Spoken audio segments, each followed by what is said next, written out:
दिलवा के बतिया बताई कैसे, दिलवा के बतिया बताई कैसे, पियवा खाड़ अंगनमा बोलाई कैसे, पियवा खाड़ अंगनमा बोलाई कैसे, बोलाई कैसे हो, बोलाई कैसे हो, बोलाई कैसे, पियवा खाड़ अंगनमा बोलाई कैसे।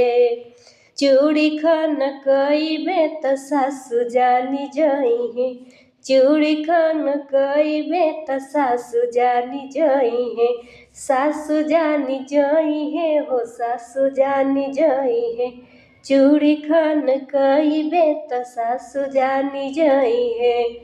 मथवा के बिंदिया देखाई कैसे, अरे मथवा के बिंदिया देखाई कैसे, पियवा खाड़ अंगनमा बोलाई कैसे, पियवा खाड़ अंगनमा बोलाई कैसे।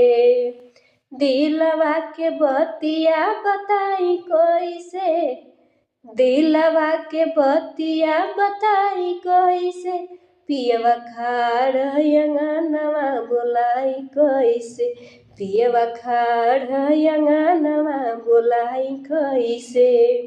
पायल छन कईबे त जेठनी जानी जइहे, पायल छन कईबे त जेठनी जानी जइहे, जेठनी जानी जइहे हो, जेठनी जान जइहे, पायल छन कईबे त जेठनी जानी जइहे। मेहदी महावर देखाई कैसे, अरे मेहदी महावर देखाई कैसे, पियवा खाड़ अंगनमा बोलाई कैसे, पियवा खाड़ अंगनमा बोलाई कैसे।